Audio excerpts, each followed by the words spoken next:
Hello, everyone, and welcome to Something to Talk About Live. My name is Liz Owen. My pronouns are she, her, and I'm the Director of Communications at PFLAG National. It's great to have you with us for another episode of our show. As always, I am joined by my friend and colleague, our host, Jean Marie Nevada.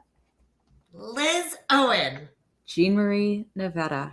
I am having such a book nerd moment today for this show. I can hardly sit still. You recognize this? I'm so excited about our conversation. It's tough, but kind of awesome. Yeah, it's tough because things are tough all over. When you say the word book, the fact that the word ban is now the first word that's coming up for a lot of people in that horrible word association game, it's pretty bad. Now, but we got some good stuff today, some exciting announcements. So we will see you maybe later on, Liz. Thank you so much. Have a great show. Thank you. Hey, everybody. My name is Jean Marie Nevada. My pronouns are she and her, or ella if you like to use Spanish. And I'm the Director of Learning and Inclusion at PFLAG National.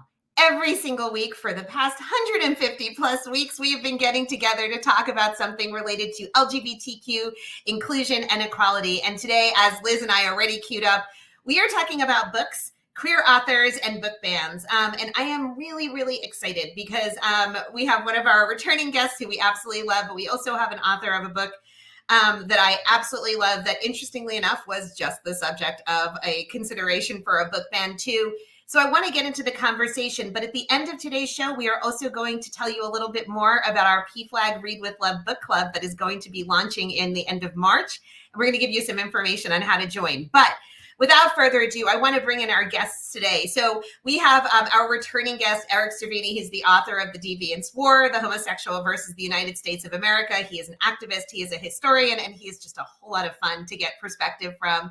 And we are also welcoming for the first time Arvin Ahmadi, who is the author of Down and Across, Girl Gone Viral, and How It All Blew Up, 2 of 3 of which I've read. So let's welcome our guests now. Hello. Hello. Hi, Jean Marie. Hello, Arvin. Hey, Eric. I am so excited to see you both. So good to be back.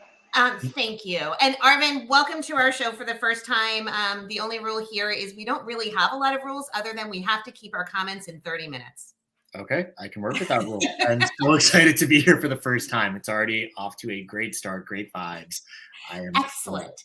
So I gave people a little bit about both of you, but I was wondering if you can just give people a quick snapshot about some of your backgrounds. So for people who maybe aren't familiar with either one of you, and Eric, maybe we can start with you. Sure. Well, thank you again for having me. I'm just so thrilled to be back and talking with my friend and fellow author, Arvin. I did not grow up thinking I was going to be a queer historian, but, it really took until I was 18 or 19 years old and watched the film Milk about Harvey Milk that I realized, oh my gosh, how many other stories are out there that still are waiting to be told. And now over the past more than 10 years, I've been trying to share them and get people excited about our history. And it's just been so much fun. Thank you. And Arvin. Jean Marie. I'm Arvin. I am the author of 3 books, most recently How It All Blew Up, where there's actually a Milk cameo on page 270 something, which I only remember. Which I only remember because I think in the lead up to the book's release, I actually reached out to Dustin Lance Black on Instagram DMs to let him know. And he was very, very sweet about it. We sent him a copy and everything. But yeah, I also, a little bit like Eric, did not see myself writing books as a grown-up. I always loved them as a kid. They were my safe space and, just escape from the awkwardness of adolescence. But, my senior year of college, I started writing this book about a boy who was sort of lost on his path in life and runs away. And I finished it while I was working after college and ended up just sort of changing my own life and becoming a full-time author. So very happy to be here and very happy and excited to be talking about the latest book, How It All Blew Up, which is it's basically a runaway story, but about a gay Iranian kid who runs away to Rome and falls into this really fantastic queer group of friends. It is so good. And I definitely want to talk about it because when I read it, I just remember there were certain themes in it that got me so excited. And I thought, I wish there had been more of this when I was probably a little bit more in the age range for reading it. So Eric, you've joined us from past episodes. We've talked about queer history. We've also talked a little bit about book banning movement that we are seeing here in the United States. Interestingly, even though it causes a lot of outrage, and when we look at polling, most Americans are against this, it is actually picking up momentum. So using that historian's lens as we get the conversation started, are there any parallels in history that we should be looking at where similar things have happened and how much this might unfold? Or do you think we're actually at a kind of unique time? Well, fortunately, and I wish it weren't the case, but our history is just replete with times when this has happened. What we're experiencing, yes, there's new elements to it, whether it's social media. TikTok certainly didn't exist during the 60s, which is the time that I primarily specialize in. But whether it's book bans, whether it's targeting teachers, targeting writers, this is something that's been happening for literally thousands of years. You go back all the way to the time of Sappho, who is arguably one of the first openly queer writers or creators of her time. And pretty quickly after she rose to prominence, her work was being targeted. She was being targeted herself as an individual, not just by her contemporaries, but by later historians. And for centuries and centuries. In fact, that's why we don't have a lot of her work, because so much of her poetry was destroyed because it had so many of these homoerotic themes. And so this happened time and time again. But despite that, we still know how brilliant she is. Of the remaining stanzas, we still are able to see how she revolutionized the arts for all of humanity. And that's true whether it's the Renaissance, whether it's Prohibition, whether it's the Lavender Scare or the AIDS crisis or Anita Bryant. We have gotten through these times. And even though it's taking especially insidious and novel forms today, I think the past shows that we've been through this before and we'll certainly get through it this time. Thank you for that perspective. And I think actually going all the way back to Sappho is something that kind of gives me a weird sense of hope that, wow, this has happened. And yet we are still talking about Sappho and her exile because of her writing. Arvin, this isn't your first book. This is actually your third one, but it does seem to be the first one that has actually gotten the dubious honor of being banned or regulated by a school district. How did it feel to find out that your book actually was being considered for a ban? Because I have to tell you, having read it, I have a hard time figuring out what was so offensive. Yeah, no, I wish I could say that I was more confused than just surprised and disappointed. There's an expectation reality element to having a book banned, especially when it's, you've published a couple of times before.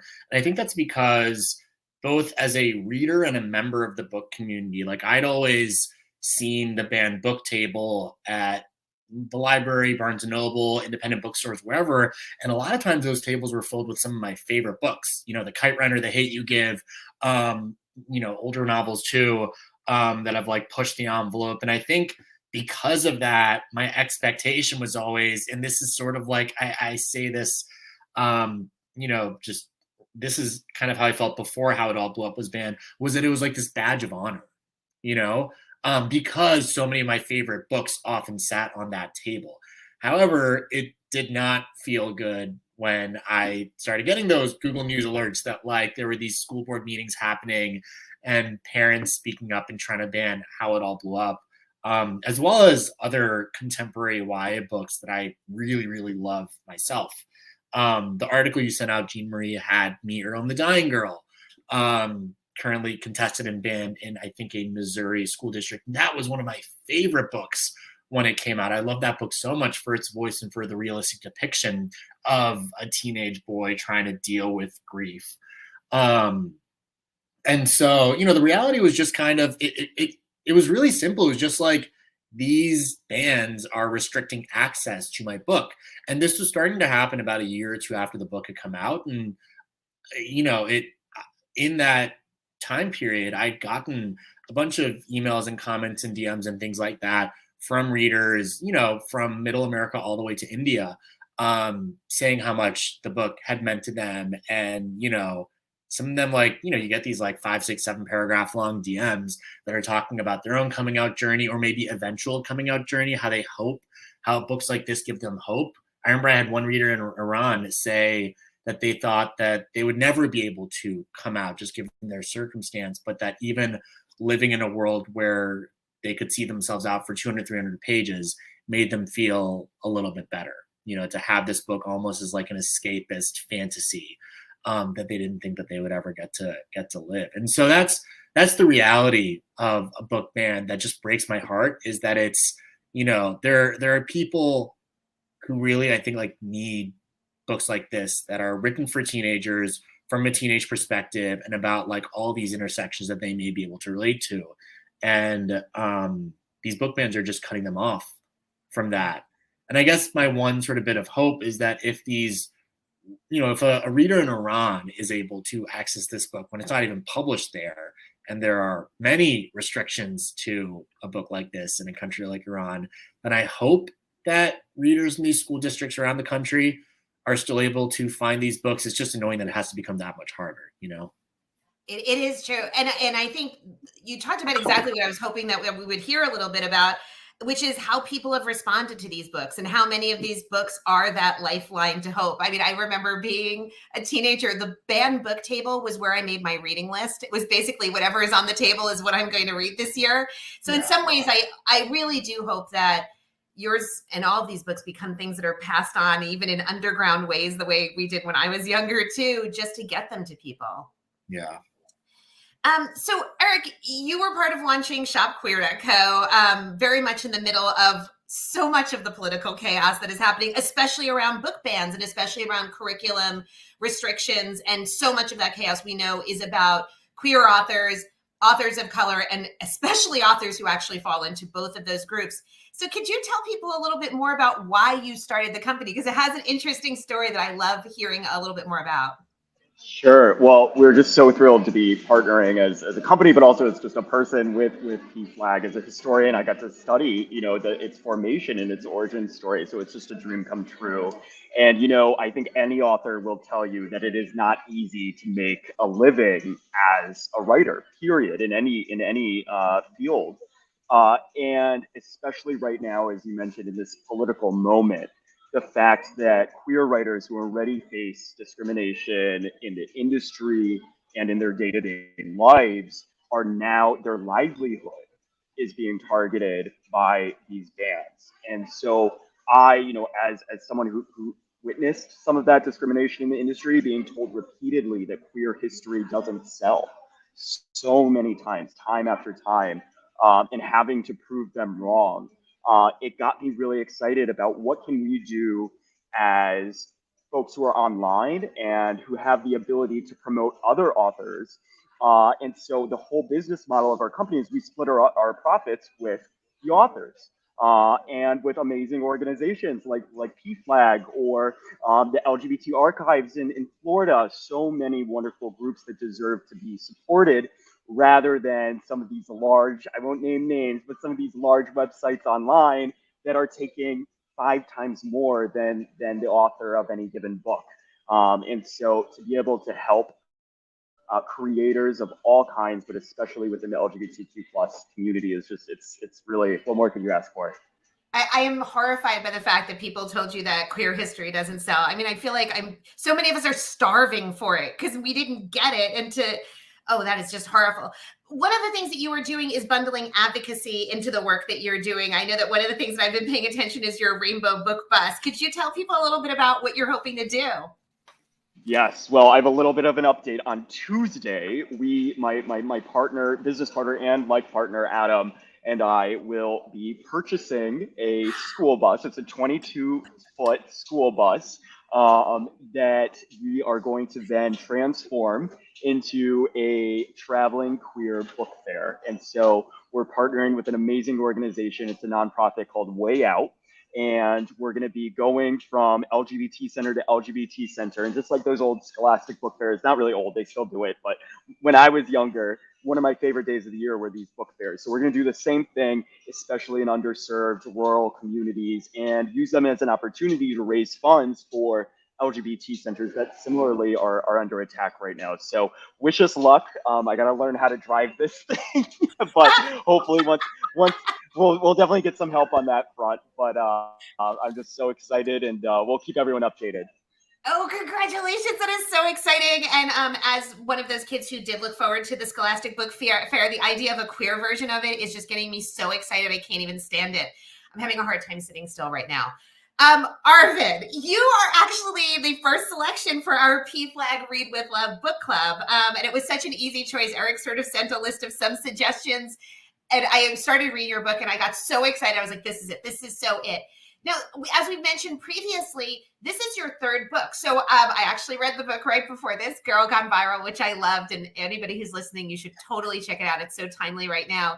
But this is the first one that you've done that really centers around queer characters. Yeah. What was it that brought you to do that?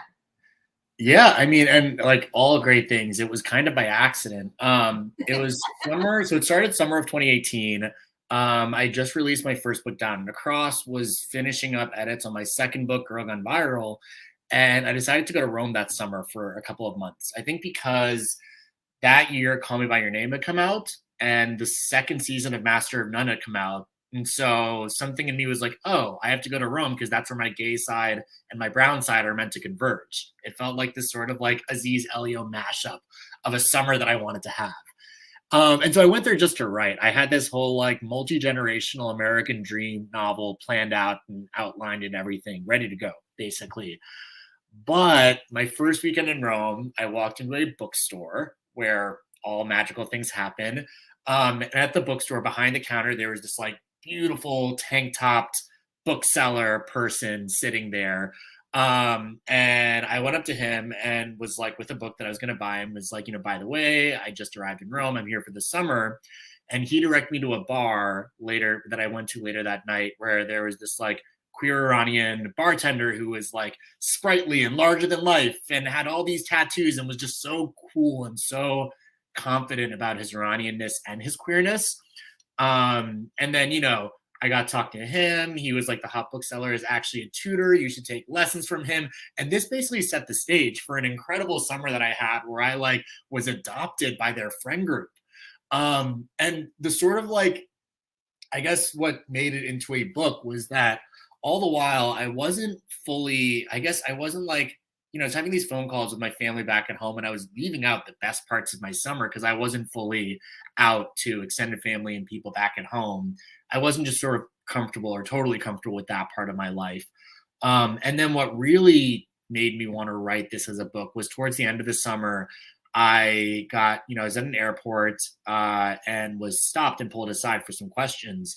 And I remember when I was answering these questions about why I'd been in Rome for so long, who I was seeing, what I was doing, I just kept emphasizing, like, oh, I live in this neighborhood. I hang out at these bars and like the gay aspect of it. I was like, I had these gay friends, I go to this gay bar because some part of me thought that like that by emphasizing my queerness, it would make me less Muslim and less of a threat. And I remember walking away from that TSA or airport security experience, not feeling great about that I kind of tried to use one side to counter the other. And that's where I realized like, wait, the story of my summer juxtaposed with this sort of like airport framing device actually makes for the perfect way to tell this story of a boy struggling with these two sides. That's how It All Blew Up was born. Okay, that is like the best story ever. And I'm so glad I got to actually hear this because it was, wow, it all sort of comes together. And again, having read the book, I'm suddenly seeing all different pieces all the stuff that you talked about that were actually in the book. Thank you so much for that. So one of the very favorite things that I really loved about this book, besides you talked about Rome and it made me hungry the whole time because all I could think about was eating my way through Rome, which I did one summer, was about how queer culture is passed on among friends. And I think it was one of the things that jumped out for me where, you have characters being said, I can't believe that you don't know that, or I can't believe you're not familiar with this movie or that song or whatever it is. And I really loved that. And it made me think a lot about how we pass our culture on because we have some unique challenges when it comes to that. So Eric, the world has made it challenging for queer people to create shared culture, to share culture, even though we've done a spectacular job at it in spite of everything. What are some of the ways that you are seeing our culture shared today, especially in a time where there are so many more restrictions coming down on us? It's such a good question, and fortunately, queer art and literature are thriving. Queer music. I mean, you look at Lil Nas X or Troye Sivan. There is just so many examples of people being authentic and embracing their identity via their art that I think is just so inspirational. I wish I had Lil Nas X, growing up. I wish I had Arvin's books growing up, and now this new generation does. And on top of that, you have technology, which comes with its issues, as any parent or educator might know, but also the fact that folks are able to connect with others like themselves and to understand themselves at a very early age and find others who are a reflection of their own identities. It's no surprise that 20% of Gen Z identifies as LGBT plus. So it's exciting. It comes with its problems. Of course, there's a terrible mental health problem within the LGBTQ plus community, especially among youth. So it's something that we have to navigate, especially when it comes to technology, but it certainly gives me hope. Thank you. And I think that is one of the most exciting things. I always tell the story of being 17 years old in Portland, Oregon. I used to go to the Powell's bookstore and I would stand there in the aisle and I would wait and hope that somebody who was queer would talk to me. That was like the only way I could connect, because this was in the pre-internet days. So when you say those things, that immediacy makes me so happy.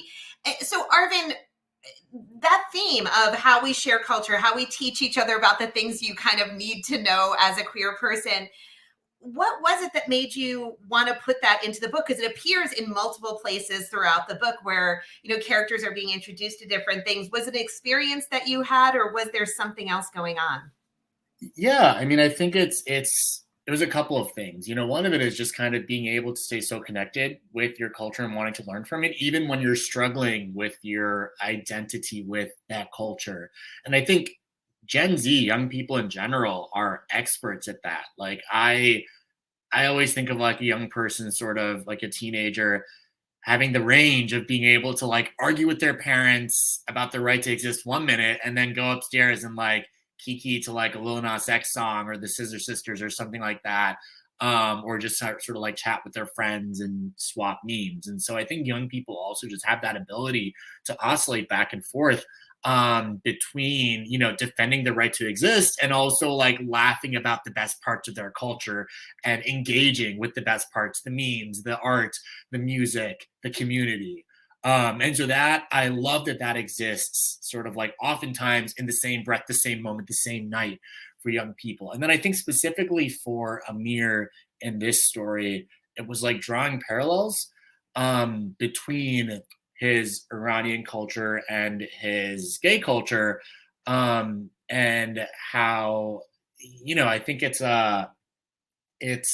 he learns so much about what he doesn't know, about where he comes from, about how he's part of this really like rich storied fabric. I mean, in Iranian culture, it's thousands and thousands of years of history, and same with queer culture too. And Eric is sort of at the forefront of uncovering those hundreds and thousands of years of history that just have not been talked about for so long. So I think it's realizing that you're sort of part of something bigger than yourself, and that sometimes, two communities, two cultures that you thought were at odds with each other are actually quite similar. And those similarities can help you embrace them even better.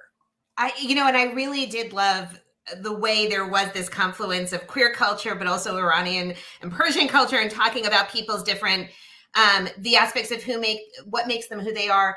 And also in many ways, how the family in this story really, I think, probably defied, and I don't want to say much more than that for people who haven't read the book, but it really kind of defied, I think, where some people's stereotypes would lie. And I think that was so exciting.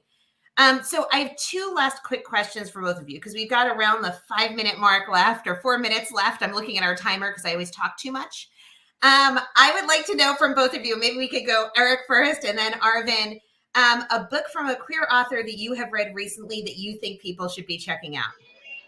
Ooh, it's such a hard question because there's so many. We have like 2,000 books on Shop Queer, and it's just, oh my gosh, I could just go on and on. But I have to say, it was just in the news. I think it was announced yesterday There's a very prestigious nonfiction prize called the Lucas Prize that's announced by Columbia, which I believe is your alma mater, Arvin, right?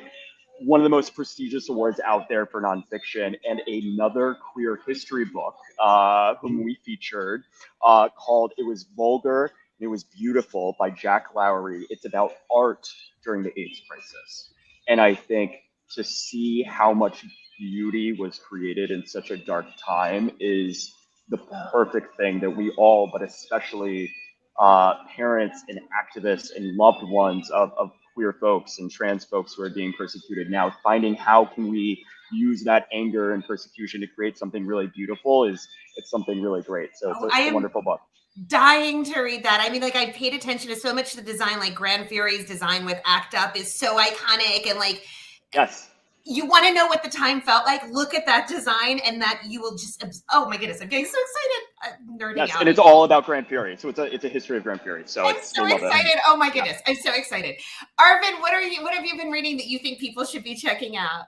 All right. So a book that I read recently and absolutely loved, I ended up blurbing it. And it comes out in, I think, a month or two. It's called Only This Beautiful Moment. It's by Abdi Nazemian, who is also the author of Like a Love Story, which I think won a Lambda Literary Award, is sold on Shop Queer, an amazing author. And not to get all Stefan on you guys, but this book has everything. It's it's like multi-generational. It's set in 3 different periods. There's a present day storyline with this Iranian American teenager whose dad takes him to Iran to take care of their ailing grandparent. And he falls into this like queer underground group over there. And so if you loved Jahan and Neil and that friend group and how it all blew up, you will love the friends that Muad meets in Iran. It's so cool. But at the same time, there's also this like 1978 immigrant storyline and this like 1939 old Hollywood storyline. And all of these different threads sort of intersect in really cool, interesting ways towards the end. There's an amazing father-son relationship in there. There's found family. There's an overbearing Joan Crawford like mother in the like old Hollywood storyline. It's amazing. Speaking of queer culture, there always needs to be the overbearing Joan Crawford character. Always. I always have the urge to start screaming, "Bring me the axe," anytime somebody says Joan Crawford. Thank you so much. Thank you for the suggestions. Really quickly, Eric, how do people find out more about your work and about books and everything like that? Sure. Well, they can just go to shopqueer.co. And Perfect. And Arvin, if people want to learn more about you, you can find the book on shopqueer.co as well. It's called How It All Blew Up. And if you just want to follow me and learn more about me in general, I'm mostly on Instagram these days at Arvin Ahmadi. Thank you so much. Thank you, both of you. These are the conversations that give me hope. And after I spend a lunchtime reading the news and feeling bad about the world, it's because of people like you that I feel like we're going to be okay. So Eric, Arvin, thank you so much. I so appreciate everything that you do and all the creativity that you've brought to the universe, and especially how you have given so many of us who didn't have access to our stories a way to find them. So thank you both.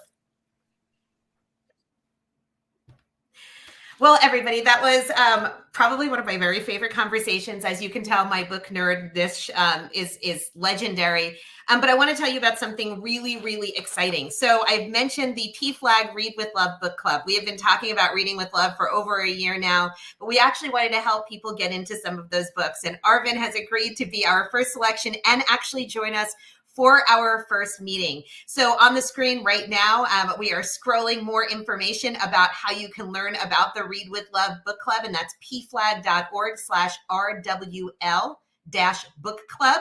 Our first meeting is going to be on the evening of March 27th. It is going to be really fun. We're going to have a conversation with Arvin. We are going to be breaking out into groups and giving people a chance to share how they felt about the book. It's going to be a really great place to gather with your PFLAG family and friends. So we hope that you will be able to join us. So check out that URL. We wrap up the exact same way every single week by first of all reminding you, if you need help, go to pflag.org/find to get to your local chapter. But otherwise, we remind you to do 3 important things, and that's run fast, laugh hard, and most of all, be kind. We will see you again next week on Something to Talk About Live.